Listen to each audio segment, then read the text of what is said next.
네, 지금 로마서를 하고 있는데 9장까지 왔어요. 이제 9장 시작하는데요. 우리가 앞에서 한 얘기는 뭐냐면 예수 믿으면 구원 받느냐, 확실하냐 그 얘기를 했습니다. 하나님이 우리를 구원하시려고 하면 그거 누가 방해할 사람이 있겠는가 그런 얘기죠. 그래서 하나님 우리를 구원할 때 그냥 이렇게 말로만 막 한 게 아니라 누구를 내놨습니까? 하나님의 아들 독생자 예수님을 우리에게 보내셨죠. 그래서 예수님께서 오셔가지고 우리를 구원하는데 그냥 이렇게 막 그 허세 와서 그냥 이렇게 잘난 척이나 하고 영광이나 받고 이렇게 하면은 구원이 안 되겠죠. 그래서 그 십자가에서 죽는 것까지 우리의 죄값을 대신해서 지불하셨다. 자, 그래가지고 이제 그 예수 믿는 자들은 이제 죄를 다 용서받고 이제 영생에 이른다 이렇게 했는데 그럴 때 과연 이 판단이 있어야 되잖아요. 판단이라고 하는 것은 법에서 볼 때 이거는 죄가 있다 없다 그렇게 딱 해줘야지 그 진짜 효력이 있거든요. 법에서. 그래서 이제 마귀들이 막 참소하고 또 사탄들이 와서 막 고자질하고 하더라도 다 가져오면은 그러니까 그 모든 죄값을 예수님께서 다 가져가셔서 우리는 이제 깨끗하게 됐다. 이렇게 법에서 의롭다 한다. 법정에서 의롭다고 선언한다. 그랬어요.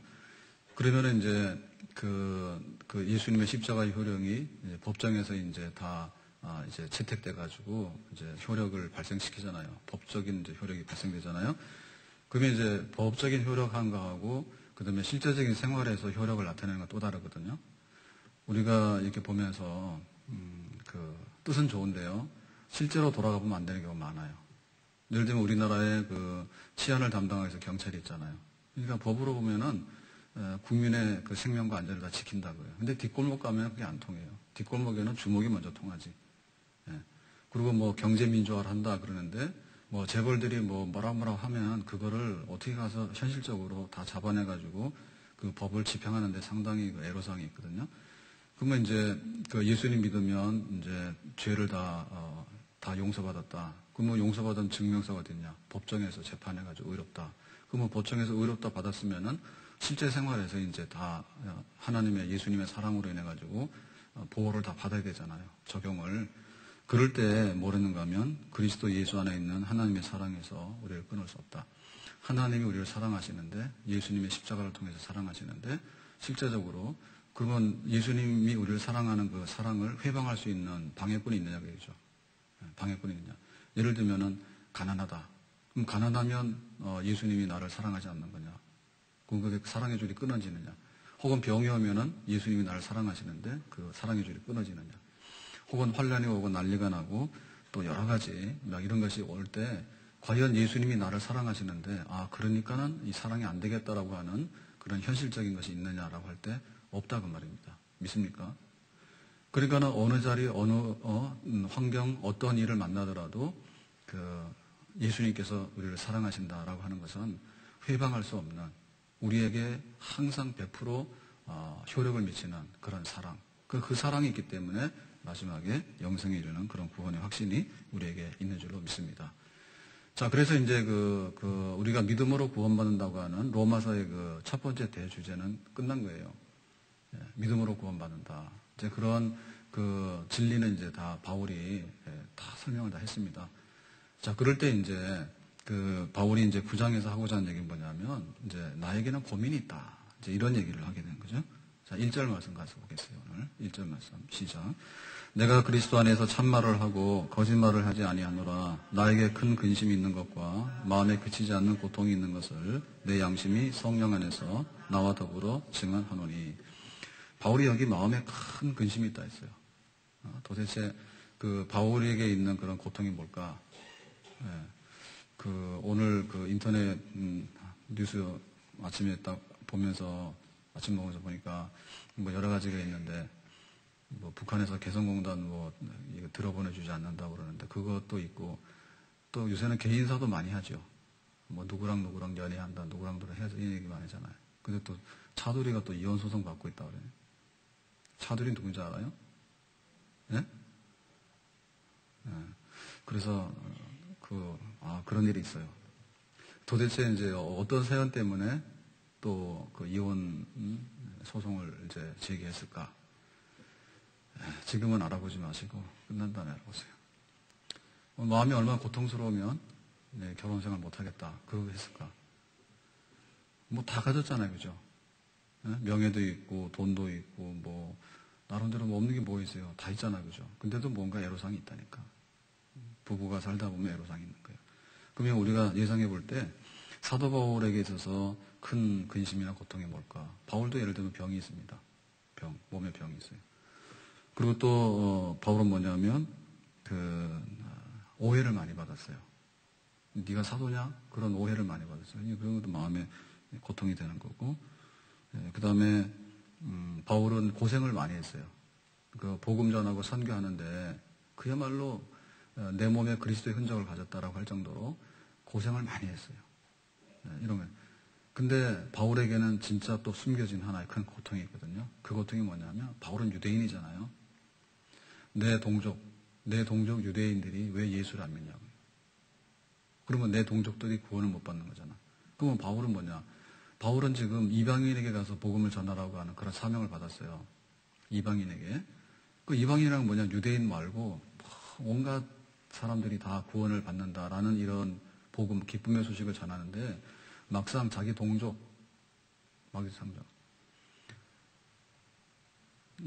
바깥에 나가서 우리가 막 착한 일, 선한 일 많이 하잖아요. 근데 집에 와서 그걸 하려니까 집안이 안 되는 거예요. 그럴 때 뭡니까? 야, 내가 이거 집안도 못 싸지는데 나가서 뭐 해서 뭐 하나, 이런 그 근심이 생기잖아요. 그렇지 않습니까? 가화 만사선 그랬는데 바깥에 나가서는 평화의 사도예요. 여러분, 우리 다 사랑하고 평화롭게 지납시다. 그랬는데 집에 오면은 부부간에 그냥 앙숙이 져가지고 그러면 이게 고통스럽잖아요. 네, 여기는 그런 분 없어요. 그냥 바울에게는 동족, 왜 유대인이 이게 이스라엘이 하나님의 자녀가 왜 예수를 안 믿을까? 그러니까 이게 나에게 정말 큰 고통이다. 그런 고통이 있었습니다. 근데 이런 영적인 고통인데요. 이런 영적 고통은 모세에게도 있었어요.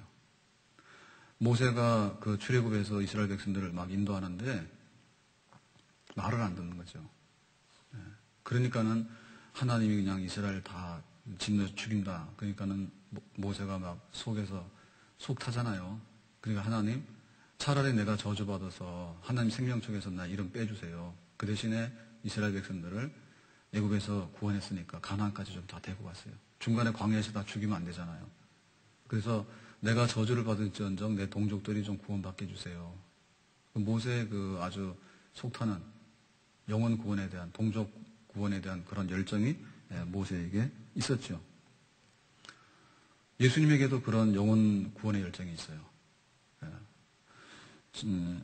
그 양들을 볼 때 고생하고 유리하는 것, 그것을 보고 민망히 여기셨다.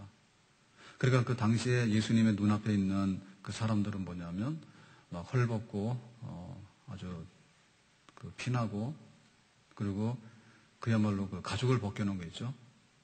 가죽을 벗겨놓으면은 거의 죽음이잖아요. 그러한 그 아주 그 학대받고 고생하는 사람들이 예수님 눈에 다 보였거든요. 그래서 예수님께서 그걸 아주 민망히 여기셨다 했어요. 저거 어떻게 하지, 안타까운데. 그래서 사실은 구원하기 위해서 그 십자가에 내가 고난받아 죽을 테니까 하나님 저 양들을 구원해 주세요. 예수님께서 이렇게 하신 거잖아요. 눈을 들어 하늘 보라, 어지러운 세상 중에, 같이 합니다. 곳곳마다 상한 영의 탄식 소리 들려온다. 빛을 잃은 많은 사람, 길을 잃고 헤매이며 탕자처럼 기신하니 믿는 자여 어이할고. 바울이 안 믿는 사람들 보면 불쌍해 죽겠어요. 근데 그 중에서도 자기 동족 유대인들, 이스라엘이 왜 안 믿는가에 대해서 마음이 답답해서 이 문제를 지금 바울은 풀어야지 되겠습니다. 자, 그러면 이거 어떻게 풀 것인가라고 할 때, 그러면 유대인들은 왜 이렇게 복음을 거절하고 냉랭하고 이렇게 아주 하나님 앞에 막 대적하고 이렇게 됐을까? 그것은 하나님께서 유대인들에게 복을 주셨는데 그 복받은 거에 대해서 오히려 부작용이 나서 그렇다. 우리가 아이들 중에서 보면 너무 잘해주잖아요. 그럼 너무 잘해주면 그 자식이 빗나갈 수 있어요. 네? 우리 형제들 중에서도 보면 뭐 딸 중에는 셋째, 네? 그리고 중간에 끼어있는 애들은 어디죠? 아래 위로 다 눈치 봐가지고 대충 자기 살 대책을 마련하잖아요.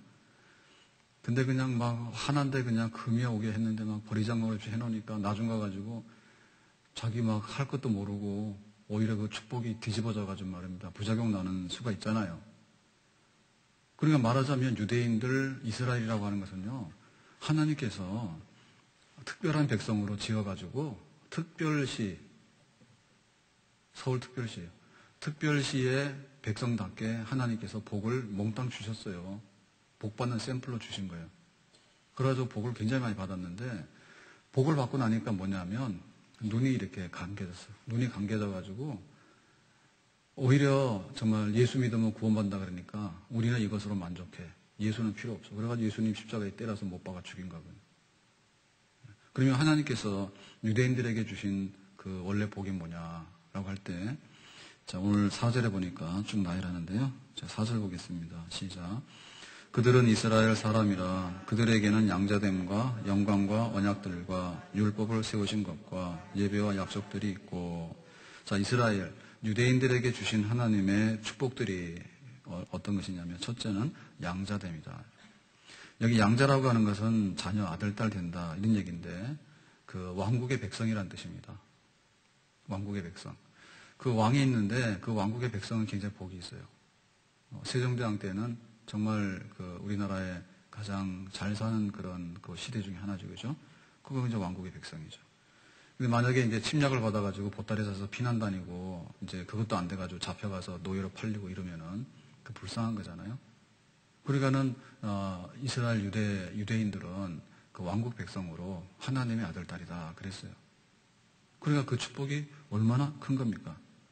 네, 아버지 없는 자식, 나라 없는 백성 불쌍하잖아. 근데 너는 누구냐 했더니 우리는 하나님 아버지 자녀고 하나님 왕국의 백성입니다.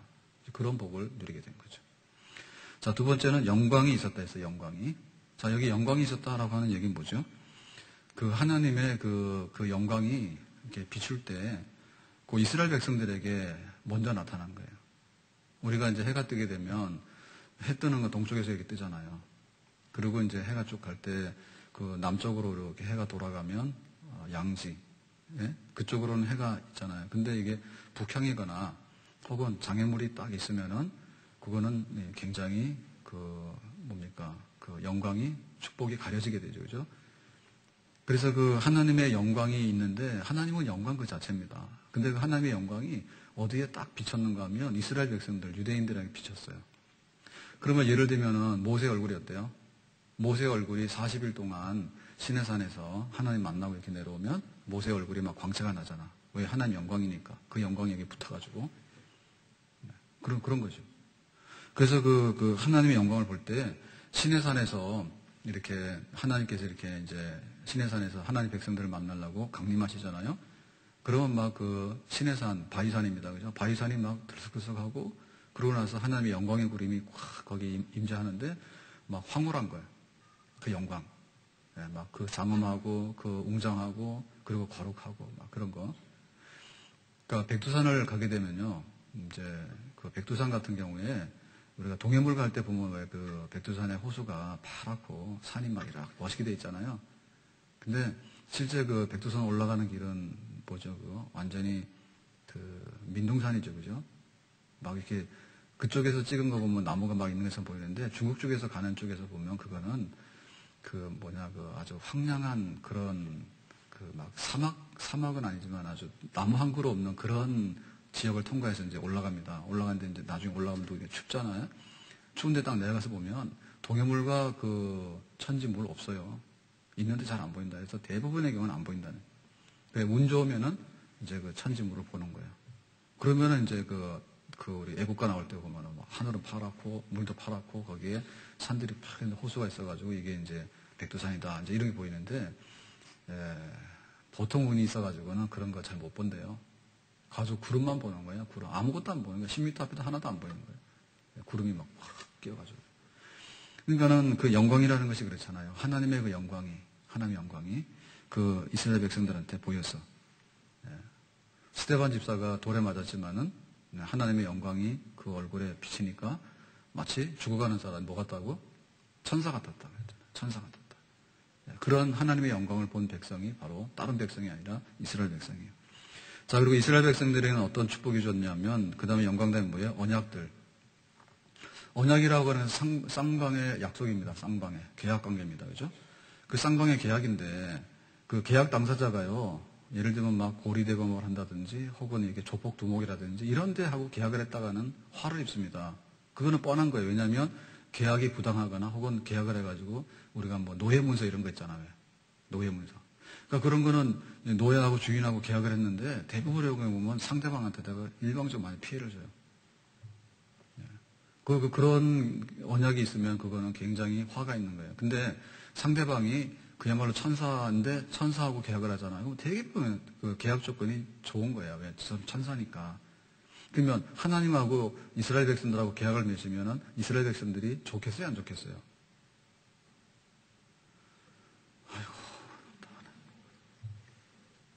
뭐 이게 안 돼요? 좋아요, 안 좋아요?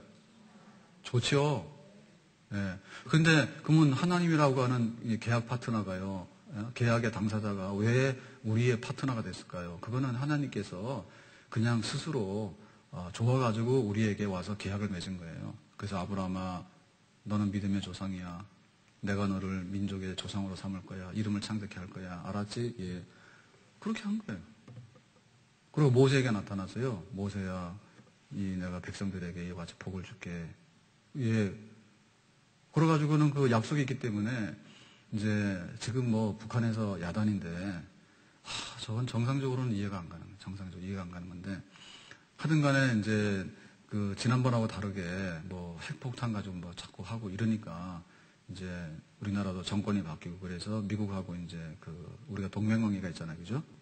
무슨 한미 방위조약 이런 게 있잖아요. 그러니까는 이제 확고하게 이제 지키겠다 해가지고 북한에서 뭐라 하면 북한에서 하는 만큼 비행기 날라왔다가 그 다음에 배가 왔다가 그 다음에 뭐 잠수함이 왔다가 온갖 거 다 하죠. 그죠? 그래서 북한에서 핵을 만든다 하더라도 여기는 미국이 보유하고 있는 핵무기, 핵우산이라 하잖아요. 우리나라에 그 핵을 가지고서 북한을 방어할 수 있는 것은 100배는 넘잖아요, 지금. 솔직히. 그러니까 이거 뭐 할 일입니까, 이게 정상적이면. 할 일이 아니잖아요. 예. 그러니까 뭐 또 개성공단 오늘 출입도 안 시켜가지고 뭐 잡아서 어떻게 할 것 같은데. 이렇게 하는데 그 언약 관계라고 하는 것은요, 그래서 든든한 거예요. 약속이 있기 때문에 유사시에 이제 개입하겠다는 거죠. 지난번에는 백령도 폭격 받아도 미국에서 개입 안 했어요. 그러니까 이렇게 되면 잘못하면 이제 큰 전쟁이 날 수 있어요. 근데 큰 전쟁이 나는 대신에 또한 억제력이 있어요. 옛날에는 뭐 포 쏘고 가도 막 문제가 없고 잠수함 그냥 배 천하남 공격해가지고 뭐 죽어도 뭐 그 다음에는 뭐 없고 이게 흐지부지하니까 이게 동맹관계인지 아닌지 모르겠다 해가지고 전면전이 아니고 국지전이 일어나더라도 한 부분에 공격을 받더라도 이번에는 우리 한국이나 미국이나 대응하겠다는 거 아니에요.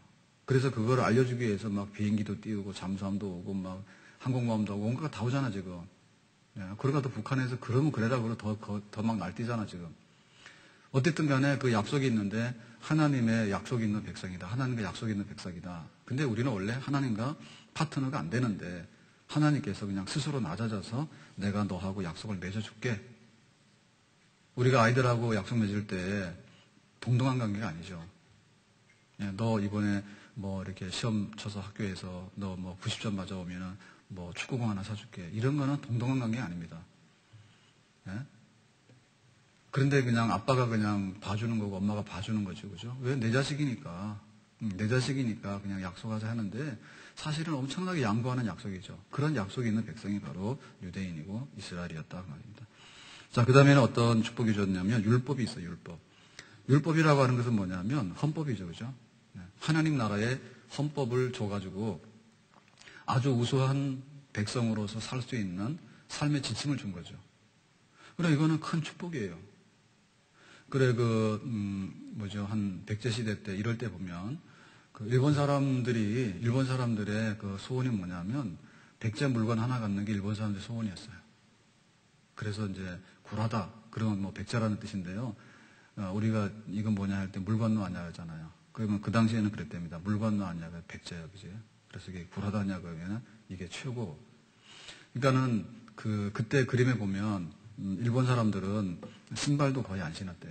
그리고 옷을 보면요, 옷이 그냥 이렇게 위부터 아래까지 통으로 된 거 있죠. 뭐 수를 놓거나 혹은 여기다 디자인을 했거나 색상을 칼라로 넣거나 이런 게 없다니까 그 당시에. 그러니까 왜 그냥 저기에 그 문명이 전파가 안 돼서 그래요. 문명이 전파가 안 돼서 그래요. 그러니까 뭐냐면 무슨 살 수 있는 삶의 지혜 있잖아요, 그죠? 그거를 줘야지 되지. 섬에서 뭐가 나오겠어요? 예, 대륙에서 한반도로 거쳐서 섬으로 가는 거잖아요. 그러니까 그걸 아주 기대했다니까. 고려시대도 마찬가지고 조선시대도 마찬가지고요. 계속해서 뭐냐면 뭐 우리나라에서는 그 이황 같은 경우에 이제 안동 가면 뭐 소원 있고 이렇게 하잖아요. 근데 우리나라에서는 뭐 성리학 그래도 우린 잘 모르잖아요. 근데 일본 되게 유명하거든요. 백제 뭐 왕인 뭐 이런 뭐 한자를 잘 냈다 그러면 그건 뭐냐면 하나의 그 살 수 있는 어떤 그런 지혜를 전달해 준 거예요. 살 수 있는 지혜를. 그러니까 하나님께서 이스라엘 백성들을 유대인들에게 뭘 줬냐면 율법을 줬는데 율법은 하나님 섬기고 우상 섬기지 마라.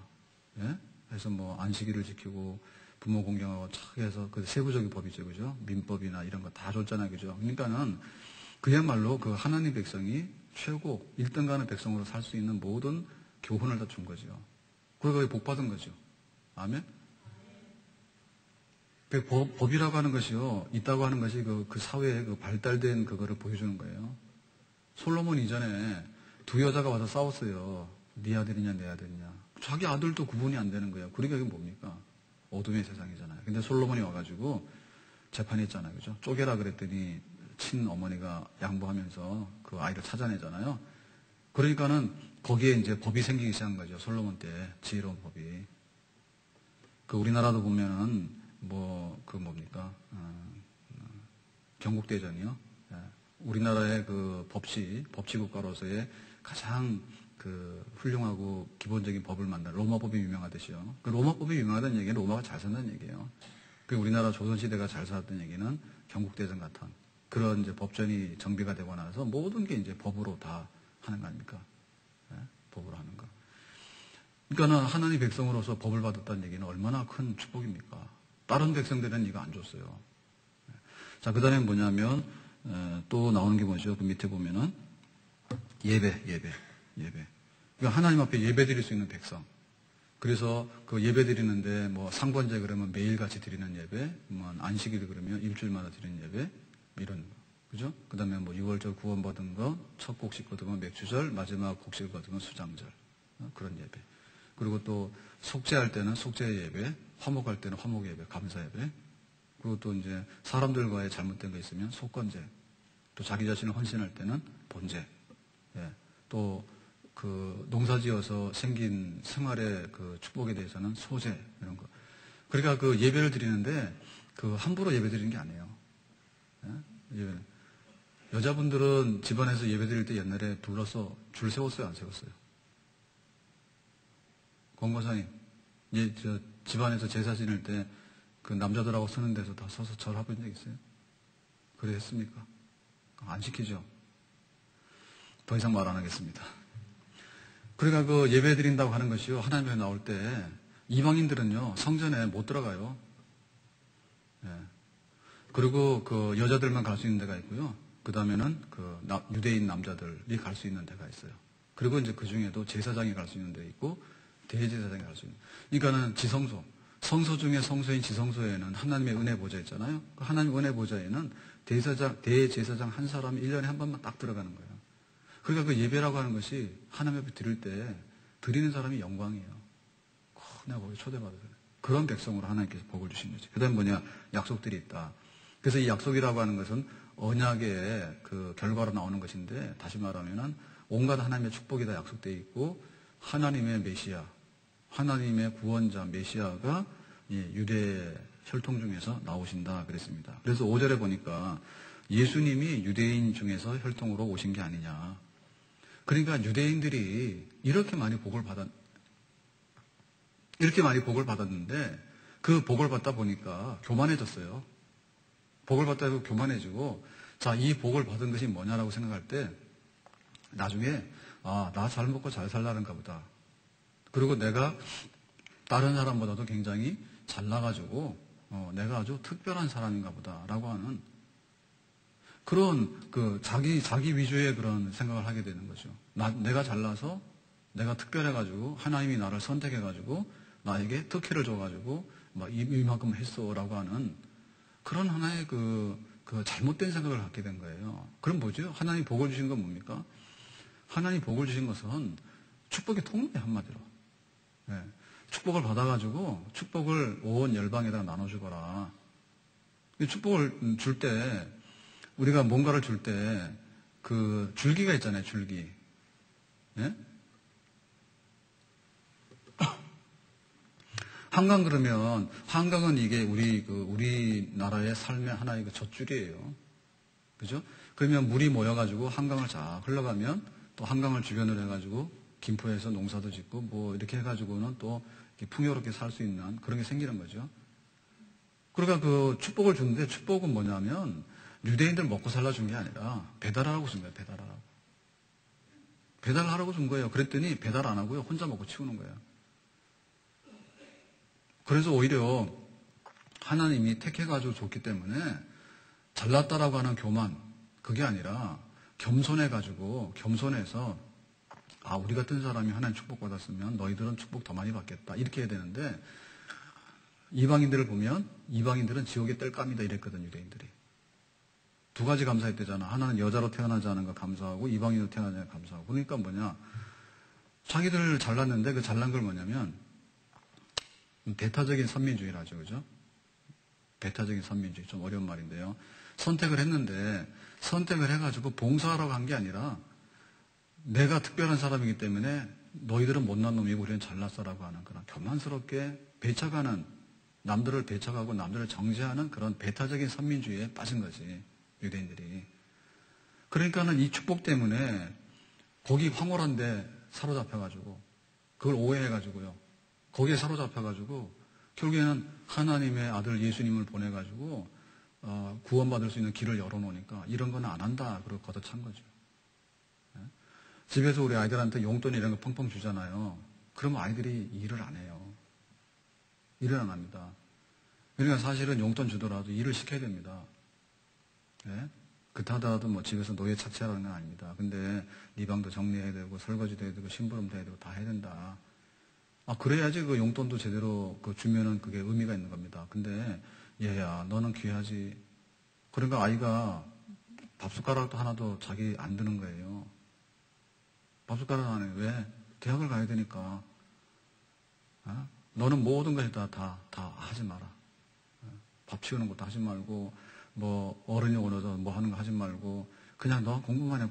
이래가지고 잘못 키워가지고는 그러다 보니까 뭐냐면 내가 이렇게 살아도 되는 건 정상인가 이렇게 생각한다고. 그러니까 나중에 뭐냐 자기가 잘 되잖아요. 그러면 부모님이 뭐냐 모른다고요. 그러니까 이스라엘 백성들이 예수님을 안 믿게 된 것이 뭐냐면 축복을 오해해서 그런 거예요. 네? 우리를 축복의 통로로 삼아서 겸손하게 해서 하나님 앞에 섬겨서 하나님의 구원이 세상에 전파되도록 하는, 다시 말하면 이스라엘은 축복을 전하는 선교사입니다. 그랬더니 니네는 지옥 땔감이고 우리는 하나님의 특별한 백성이야. 그가 잘난 척이나 해가지고요. 그런 상황이 이렇기 때문에 예수님을 배척하고 믿지 않은 거죠. 이게 얼마나 안타까운 거예요. 그 바울이 우리 유대인들이 이스라엘들이 왜 그렇게 복음을 믿지 않는가에 대해서 안타까움을 토로하면서 원래 하나님께서 복을 주셨는데 저게 왜 저렇게 됐을까 탄식하는 겁니다. 모태신앙이면요 굉장히 감사해야 돼요. 네? 모태신앙 감사해야 돼. 근데 그 모태신앙을 악용하면 뭡니까? 네, 완전히 그게 망할 신앙이지. 나중된 자가 먼저 되고 먼저 된 자가 나중되잖아요. 거꾸로 된단 말이에요. 그러니까 그 모태신앙을 좋게 받아들이면 정말 축복이죠. 그죠? 근데 모태신앙을 잘못 받아들이면 뭡니까?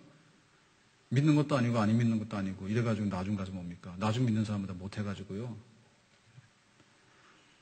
교회가 가까우면 교회 빨리 오라는 뜻이지. 예? 교회에 가까우면 교회 빨리 오라는 뜻이지. 그러니까 멀리 있는 사람은 교회가 머니까 막 열심히 와서 미리 와 있는데 교회가 가까우니까 항상 늦게 오고 말이에요. 예? 그건 뭐냐면 우리에게 주어진 축복을 오해해가지고 이렇게 거꾸로 하는 겁니다. 섰다고 생각하는 자는 넘어질까 조심하라 그 말이죠. 그러니까 유대인들이 그거예요. 우리가 하나님 백성이고 축복받았는데 예수님 이런 거 필요 없다고.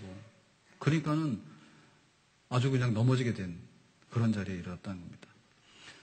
그래서 육신적인 유대인이 갖는 것이 뭐냐면 한계가 이런 거예요. 영적으로 눈을 떠야 돼. 영적으로 눈을 뜨고요. 그래 우리도 지금 보면 교회를 다니는데 내가 예수 믿고 교회 다니면서 영적인 것이 뭔가, 영적인 복이 뭔가 이거를 이루지 못하면요. 결국에는 뭐냐면 교회 가면은 뭐 절간 가는 사람들은 다른 게 없고요. 점치러 다니는 사람 다른 게 없는 거예요. 왜냐하면 잘 먹고 잘 살아야 되는데 그런 것만 생각하고 세상에서 잠깐 보이는 것만 생각하고 이러니까 그러면 성경에서 뭐랬냐면 눈 하나 빠지더라도 천국 가는 게 낫다 했잖아. 그랬는데 교회 와가지고 눈에 티끌 들어가면은 교회 가도 별거 없어. 나 내일부터 절로 갈래. 그래 절로 간다고. 그럼 뭐냐면 영적인 게 없기 때문에 그런 거죠. 자 그러면 6절에 가서 바울은 이렇게 얘기합니다. 6절 말씀 다 같이 보겠습니다. 시작. 그러나 하나님의 말씀이 폐허진 것 같지 않도다. 이스라엘에게서 난 그들이다. 이스라엘이 아니요. 그러면 이제 묻는 거죠. 그러면 유대인들과 이스라엘이 그렇게 돼가지고 구원을 받지 못하는 거냐. 끝내. 하나님께서 하나님 백성으로서 특별한 복을 주셔가지고 세상에 전달하라고 했더니 잘못돼가지고 그걸 오해해가지고 예수님도 배척하고 이렇게 됐으니까 유대인들이 구원 못 받는단 말이네요. 끝까지 이렇게 묻는 거예요. 그러니까 바울이 뭐라 합니까? 그건 아니다. 지금 유대인들이 저렇게 강팍하고 예수님을 십자가에 못 박았지만은 그러면 하나님의 구원이 실패가 되느냐? 아니다. 유대인들은 실패할지 몰라도 하나님의 구원은 실패하지 않는다. 믿습니까? 유대인들은 실패하지 몰라도 하나님의 구원은 실패하지 않는다. 그러면 유대인들이 끝까지 구원 못 받느냐? 아니다. 구원 받는다. 그러면 유대인, 이스라엘 중에서 그러면 100% 다 받아야 되는데 왜 그렇습니까? 그랬더니 이제 바울이 이제 그걸 증명하는 겁니다. 이스라엘 중에는 진짜 이스라엘도 있고 가짜 이스라엘도 있다. 그래서 지금 예수님을 배척하고 막 이렇게 완악하게 하는 요 사람들은 가짜 이스라엘이다. 거짓 이스라엘이다. 그런데 진짜 이스라엘 백성이 있다. 진짜 이스라엘. 그 진짜 이스라엘 백성들은 유대인 중에서라도 진짜 유대인인데 그 진짜 유대인들은 다 나중에는 예수 믿고 구원받을 것이다. 그랬죠? 자, 그래서 이제 그거를 진짜 이스라엘은 구원받고 가짜 거짓 이스라엘은 구원받지 못한다. 그렇게 구분해서 진짜 이스라엘은 구원이 임한다. 하나님은 유대인들을 통해서 구원하려고 했던 그 구원이 아직까지도 이루어질 거다. 앞으로 진짜 유대인들을 통해서 이렇게 얘기를 하는데 그러면 그걸 이제 성경에서 이제 그 근거를 대야 될 거 아닙니까? 가짜 이스라엘은 멸망받지만은 진짜 이스라엘은 구원받는다. 그거를 이제 그 증명을 해야 될 거 아니에요. 그러면은 이제 끌어오는 게 뭐죠? 이스라엘의 그 조상은 누굽니까? 믿음의 조상 아브라함이다. 그러면은 아브라함을 볼 때 아브라함에게는 아들이 누가 있었어요? 아브라함에게는 이삭이 있었고 그 다음에 이스마엘이 있었죠. 그죠? 근데 누가 먼저 태어났어요? 이스마엘이 먼저 태어났지. 75세에 아브라함이 부름 받았는데 85세 됐는데 아들이 없는 거예요. 계속해서. 그래서 몸종 하갈에게서 아들을 낳았는데 그 아들이 누굽니까? 이스마엘. 그러고 나서 이제 한 13년 후에 그 아브라함이 나이가 100살이 됐을 때 그때 이제 아들을 얻었죠. 그 아들이 뭡니까? 이삭이죠. 그죠? 그러면은 그 이스마엘과 이삭 중에서 하나님의 진짜 이스라엘이 누구냐? 그거는 이삭입니다. 이삭. 그렇죠? 그러니까 내가 볼 때 아들이 없으니까 몸종 하갈을 데리고 와서 동침해서 아들을 낳았어요. 그때 이거는 하나님이 X래. 이거는 진짜 이스라엘이 아니래. 그래서 그러면 우리는 사라가 나이 90이 돼서 할머니가 됐고 생산이 끊어졌어. 그러면 이제 우리는 끝났구나라고 하는데 어느 날 사라가 아이를 가진 거예요. 불륜해서 아이를 가진 거 아닙니다. 하나님의 능력으로 하나님이 너에게 아들을 주겠다 했잖아요. 그러니까는 하나님의 언약, 하나님의 약속대로 그 90대는 사라가 아이를 잉태하게 된 거예요. 그래서 하나님이 너에게 준다라고 하는 약속의 아들이 이삭이에요. 그러니까는 이스마엘은 진짜 이스라엘이 아니라 진짜 이스라엘은 이삭이란 얘기지. 그리고 이삭, 요것이 이제 진짜 이스라엘이고 진짜 이스라엘은 예수님을 영접해서 다 구원받게 될 거다. 이런. 그러면은 그 이삭의 자녀는 또 누가 있죠? 이삭의 자녀는 쌍둥이죠. 그죠? 예, 쌍둥이인데 에서하고 야곱이죠. 그죠? 에서하고 야곱인데 형제들 중에서 누가 먼저 태어났어요? 에서가 먼저 태어났어요. 오늘은 성적이 좋습니다. 둘 중에 하나 찍었으니까 맞은 거지. 자, 이제 에서인데 에서가 쌍둥이에서 먼저 태어났어. 그랬더니 이제 야곱이 그냥 형님 그러고 막 경쟁했는데 늦어가지고 발꿈치 잡고 태어났는데 2등이야. 자, 그랬을 때 하나님의 그 언약, 하나님의 그 축복과 약속은 누구에게 갔습니까? 예, 야곱에게 갔죠. 야곱에게. 그랬을 때 그 야곱에게 간 그거에 대해서 그러면은 육신적으로 하면 뭡니까? 육신적으로 말하면 장자, 먼저 난 아들이 그 모든 그 축복과 상속권을 다 가져가야 되잖아요. 근데 실제로 보면은 이 에서가 아니라 야곱이 동생이 가져갔단 말이에요. 그거 왜 그럴까요? 하나님이 동생한테 줬잖아요. 이건 뭡니까? 둘이 에서하고 야곱하고 와라. 너희 키가 얼마고 인물이 어떻게 생겼나 한번 보자. 그거 했어요, 안 했어요? 그거 안 했어요? 또 학교 가서 공부시켜가지고 쌍둥이인데 쌍둥이들은 점수를 똑같이 받아옵니까? 그것도 뭐 종류가 여러 가지라며요. 뭐 쌍둥이에서 똑같으면 또 똑같이 되는 경우도 있나 봐. 하나가 잘하면 둘도 잘하고 다 그런다는데. 근데 뭐 다른 것도 있고 하니까 하여튼 간에 그건 모르겠고요. 어떤 간에 학교가 성적표를 받아왔는데 에서하고 야곱하고 비교를 했어. 그래가지고는 그거를 결정한 겁니까? 그것도 아니에요. 그건 뭐예요? 그냥 하나님께서 그냥 야곱 마음에 들어. 그렇게 한 거예요. 그게 뭐냐면 선택이에요. 둘 중에 누구를 선택할까 했을 때 태어난 순서로 보면 육신적으로 보면은 그 에서가 모든 걸 가져가야 된단 말이에요. 그죠? 근데 사실은 야곱에게 그걸 줬잖아요. 그죠? 그건 뭐냐? 하나님 선택이지. 그래서 그렇게 된 거예요. 그러니까는 하나님의 그 언약의 복은 그 야곱에게 하나님이 선택해서 내가 선택해서 줬다 그 말이죠. 그러니까는 그 야곱이 진짜 이제 이스라엘이라는 얘기죠. 그죠? 자, 그랬을 때 이렇게 말합니다. 성경은 13절에요. 13절에 이렇게 말합니다. 다 같이 13절 보겠습니다. 시작. 기록된 바 내가 야곱은 사랑하고 에서는 미워하였다 하신가 같으니라. 야, 이거 진짜 무슨 비밀장부 같아요. 왜 순서가 바뀌었냐 그랬더니 야곱 동생은 사랑하고 먼저 난 쌍둥이 형 에서는 내가 미워하였다 하신 것 같으니라. 야, 이거 하나님이 굉장히 그 속마음과 감정을 표시했네. 이렇게 볼 수 있죠. 네? 이 표현이 노골적인 표현이잖아요. 사랑, 미워. 이거는 굉장히 반대적인 표현인데 야곱은 사랑했고 동생은 사랑했고 쌍둥이적 형인 에서는 미워했다. 야, 이거 하나님이 막 감정 폭발시켰네. 네? 이게 우리가 그걸 오해하면 안 돼요. 우리가 이렇게 아이들 중에 보면 사랑하고 미워하는 게 있는데 우리는 사랑하고 미워할 때 대략 어떻게 합니까? 보통 같은 게 사랑하는 짓을 하면 사랑하고 미워하는 짓을 하면 미워하지 않아요? 그렇죠? 솔직히 말해봐요. 그래 안 그래요? 말이나 좀 고분고분 듣고 그래서 이게 딱 봐가지고 남편하고 사이가 좋잖아. 그러면 아이가 남편을 좀 닮으면 굉장히 사랑스러워요. 그죠? 남편하고 사이가 나쁘면 뭐예요? 저게 누구 닮아서 그러자 그래가지고 막 미움이 생기잖아. 남편 미운 마음에 또 아이를 미워하고요. 남편 사랑하는 마음에 또 아이 사랑하고 막.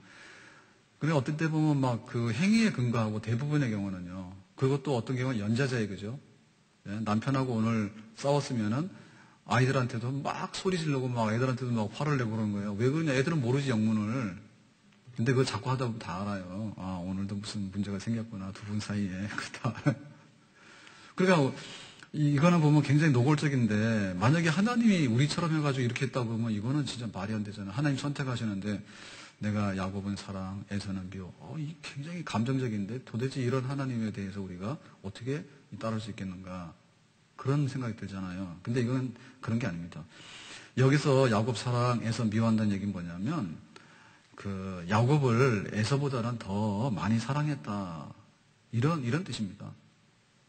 그러니까는 그 에서를 사랑 안 한 게 아니에요. 에서를 사랑했어요. 근데 비교적 볼 때 야곱을 더 많이 사랑했다고요. 그거는 탈잡을 수 없죠. 오늘 부부싸움 해가지고 굉장히 기분이 나쁜데 애가 뭐라 한 거야. 그러니까는 막 화를 내는 거지. 왜 남편에 대한 분풀이를 애들한테 확인하고. 그러면 안 되잖아요. 그죠? 이거 그런 식이 그게 아니라니까. 나는 여기도 사랑하는데 여기를 보니까 더 사랑하는 거예요. 근데 어쩔 수 없잖아. 네? 이거 미워하는 게 아니라니까. 에서를 미워하는 게 아니에요. 그런데 비교 우월할 때 야곱에 대한 사랑이 크다. 사랑 많이 한다는데 문제가 있어요? 그럽니까 안 그럽니까? 왜냐면 화초를 키우는데요. 화초를 키우는데 얘도 물을 주는 거예요. 근데 얘는 보니까 더 예쁜 거예요. 뭐 잘못한 거 없잖아요. 그런데 얘는 물도 안 주는 거예요. 물도 안 주고 너는 이쁘다 이러면 안 되지, 주인이. 하나님은 그건 아니에요. 하나님의 에서도 사랑하지만은 비교 우월하게 야곱을 더 많이 아꼈다. 그런 겁니다. 그리고 잘못했을 때 그 에서를 미워했다는 얘기는 뭐냐면 에서가 이상한 짓을 하면요. 그냥 하나님께서 그냥 가만두는 거예요. 거기에 대해서는 굉장히 객관적인 겁니다. 그러니까 미워했다는 얘기는 잘하려고 발버둥을 치는데 갔다가 막 눌러가지고 막 이렇게 어렵게 하는 게 아니고 그냥 에서가 하는 대로 놔두는 거예요. 그렇구나. 그리고 놔두는 겁니다. 그런데 만약에 더 사랑하면 어떻게 되죠? 얘야, 너는 그게 아니지. 이렇게 해가지고 막 적극적으로 우리가 이렇게 할 수 있잖아요. 그죠? 근데 에서는 그냥 하는 대로 놔둔 거예요. 그러니까 에서가 어떻게 했습니까? 자기의 장자권을 사냥하고 와가지고 배고프니까 팥죽 한 그릇하고 바꿨죠? 장자권을 팥죽 한 그릇하고 바꿨어요. 그러니까 하나님께서 그냥 두고 보는 거예요. 그러니까 하는 대로 그대로 해주는 겁니다. 네가 하는 대로 그냥 내가 다 그냥 보고 있는 그런. 근데 만약에 그게 아니라 잘못될 것 같으면 잘못되기 전에 그냥 가서 미리 막아버리면 되잖아요. 그죠? 그런 건 안 했어요. 에서에게. 근데 야곱에게 그런 거 해줬어. 그러니까 이거는 다 하면 뭐냐면 한마디로 요약하면 이런 겁니다. 그냥 뭐 에서나 야곱이나 무슨 행동을 어떻게 하거나 혹은 뭘 어떻게 하고 이런 게 아니라 그야말로 그냥 하나님께서 야곱에게 더 많은 사랑과 긍휼을 가지고서 대했다. 그러나 에서에게 있어서도 잘못도 없는데 하나님이 털어가지고 너는 감옥 가라 이런 식으로는 안 했다. 그냥 에서는 하는 대로 놔둔 거고 야곱에게 있어서는 아주 관대한 그러니까 무비보셋이 있죠. 무비보셋. 네? 절뚝발이 무비보셋이 어느 날 다윗에게 왔어요. 다윗이 불렀어. 근데 너에게 왕자로서 재산도 주고 밥도 같이 먹고 그런 권리를 주겠다. 아들처럼 대하겠다 그랬어요. 그러니까 무비보셋이 뭐라 했습니까? 아이고 개 같은 나를 이렇게 왕께서 이렇게 잘해주십니까? 라고 막 엎어져서 절하잖아요. 왜 그랬습니까? 아버지가 요나단이고 할아버지가 사울이야. 근데 할아버지 생각했으면 무비보셋은 죽어 마땅한 거야. 사울이 다윗을 얼마나 죽이려고 혈안이 됐어요. 그죠? 자기는 그렇게 할 줄 알았죠. 근데 다윗은 뭡니까? 요나단, 무비보셋의 아버지 요나단이 다윗하고 친구인데 요나단이 다윗에게 굉장히 잘했죠. 그러니까는 다윗은 요나단 생각하고 무비보셋한테 잘해준 거예요. 사울 생각했으면 원수로 갚아야 되는데 친구 요나단을 생각하면 은혜로 갚는 거지. 그러니까 뭘 할까라고 할 때 사울의 원수를 적용한 게 아니라 요나단 친구의 은혜를 적용해가지고 그 아들 무비보셋에게 은혜를 베푼 거죠. 아셨어요? 그러니까 유대인 이스라엘에게다가는 그렇게 했단 말이에요. 야곱에게 하나님께서 특별한 간섭을 해가지고 은총을 많이 주시는 그런 백성. 그런 백성들은 앞으로도 진짜 이스라엘이고 하나님의 은혜로 구원받아야 될 유대인들이 있다. 믿습니까? 하나님의 은혜로 하나님이 구원 못하는 게 아니라 기어이 구원해내야 될 그런 이스라엘 유대인들이 있다. 그러니까 바울은 그거 마음에 이제 안심이 되는 거죠. 내 유대인들 동족들은 왜 100%도 안 믿는 것 같을까 할 때 가짜 유대인들은 구원받을지 몰라도 못 받을지 몰라도 진짜 유대인은 언젠가는 구원받게 되는. 왜? 아브라함에게 이스마엘과 이삭이 있었는데 이삭이 구원받았고 언약의 축복을 받았고 또 그 이삭에게는 에서와 야곱 두 쌍둥이 아들이 있었는데 그중에 야곱에게 하나님의 축복이 전달된 것처럼 지금 유대인들이 강팍하더라도 진짜 유대인들 그런 하나님의 은혜로 선택받은 유대인들에게는 하나님의 구원이 앞으로 이어질 것이다. 그래서 그 바울의 마음의 어두움, 그 고통이 일부 해소되는 그런 역사가 있는 거죠. 자, 그렇다면 뭐냐?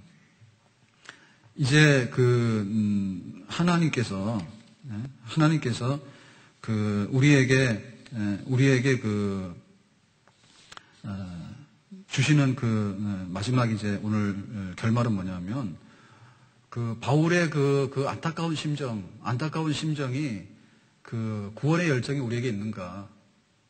그리고 유대인들이 하나님을 배척해서 구원을 못 받는 것 같지만 하나님의 구원에 실패가 없기 때문에 그 속에 들어있는 진짜 유대인 중에 유대인, 하나님의 선택받고 하나님의 은총을 약속받은 그 백성들은 언젠간 돌아온다. 그래서 하나님의 구원하려고 하는 선택에는 결코 실패가 없다. 믿습니까? 하나님이 구원하려고 하는 그런 선택에 있어서 실패가 없다. 그러니까 우리가 그 영혼들을 바라보면서 당신도 예수 믿었으면 좋겠어라는 그런 마음이 있어야 될 것이고요. 그러고 있을 때 자꾸만 거절하잖아요. 거절할 때 우리가 거기에 너무 낙심하지 마라. 그 사람의 실패인지는 모르지만은 하나님의 실패는 없다. 인간의 실패는 있는지 모르지만은 구원에 있어서 하나님의 실패는 없다. 이번에 새 생명을 하게 될 때도 하나님께서 이번 기회에 불러내려고 하는 하나님의 백성은 분명히 있는 줄로 믿습니다. 우리가 보는 모든 사람들이 다는 아닐 수 있어요. 그렇지만 그 안에는 하나님이 이번에 작정해가지고 선택해가지고 에서는 아니지만 야곱은 있는 것이고 이스마엘은 아니지만은 이삭은 있는 것처럼 하나님께서 택해 놓으시고 내가 너무나 많은 과분한 은총으로 일을 이끌어겠다라고 하는 그런 하나님의 계획이 분명히 있는 줄로 믿습니다. 그러니까 우리는 복음의 나팔을 부는데 몰라요, 그건 누군지는. 그래서 복음의 나팔을 불 때는 다 불어야 돼. 우리가 가가지고 야, 너는 구원받는다는 증명서가 있니? 나한테 보여주면 내가 너에게 예담교회 새생명 축제에 초청하는 초청장을 전해줄게. 이렇게 하면 안 돼. 그거는 하나님 몫이에요. 하나님의 몫이지, 그거는. 그러니까 우리가 알고 있는 건 뭐냐면 모든 이들이 구원을 받을 수 있도록 우리는 그렇게 외치게 되면 사람들이 많은 부분 90%가 거절한다 하더라도 그 안에 하나님의 선택된 하나님의 은혜를 과분하게 받기로 하나님께서 작정하신 그런 백성들은 분명히 돌아오는 하나님의 역사가 있기 때문에 우리는 오늘도 모든 이들에게 가서 하나님의 부르심을 전달해야 될 줄로 믿습니다. 그리고 거기에 대한 안타까움이 있어야 될 줄로 믿습니다. 내 몸도 아프고 먹고 살 걱정도 있고 그리고 박해하기 때문에 아주 위태롭기도 하고 또 굉장히 힘들고 고달픈 고생이 있어요. 그런데 그것들과는 별도로 뭐가 있는 거 아니? 저 사람이 예수 안 믿어서 하나님의 저주를 받으면 어찌할 것인가? 거기에 대한 부담감, 구원받은 사람으로서 구원받지 못한 사람에 대한 거룩한 부담감, 그 부담감이 고통이 우리에게 있어야 될 것이고요. 그 고통은 결코 헛된 게 아니다. 비록 9명이 나몰라요라고 하더라도 야곱처럼 이삭처럼 진짜 이스라엘은 하나님께서 구원하기로 하신 그런 이스라엘은 분명히 그 안에 들어서서 돌아오기 때문에 우리의 외침과 이 모든 것들이 다 실패로 돌아가는 일은 없기 때문에 우리는 이 복음, 예수 믿어서 구원받는다고 하는 그리스도 예수 안에 있는 하나님의 사랑에서 누가 끊을 수 있겠는가? 하나님이 우리를 구원하기로 작정하셨는데 당신의 아들을 보냈는데 그리고 당신의 아들이 십자가에서 죽어서 죄값을 지불했는데 그 죄값을 지불해서 믿는 자들에게는 법정에서 의롭다, 죄가 없다라고 선포했고 그것이 실제적으로 해서 어떤 환난 가운데도 끊을 수 없는 하나님의 사랑으로 유역에 적용되고 있는데 이 구원의 진리가 이제 누구에게 전파될까라고 할 때 바로 우리 주변에 있는 하나님의 택한 백성들에게 전파되어야 되는데 그것에 대한 우리의 거룩한 부담감, 그 거룩한 부담감은 때로는 많은 부분 실망스럽고 때로는 힘들고 스트레스가 되기도 하고 안타까움이 되기도 하지만은 인간은 실패할지 몰라도 안 듣는 사람은 실패할지 몰라도 하나님께서 작정해 놓은 은혜로 선택하기로 해놓은 그런 백성들에게는 결코 실패되지 않는다는 그런 확증이 있기 때문에 우리는 오늘도 나가서 바울이 가졌던 안타까운 심정으로 복음 전하는 일에 힘쓸 수 있기를 주님의 이름으로 축원합니다. 기도합시다. 우리 다 같이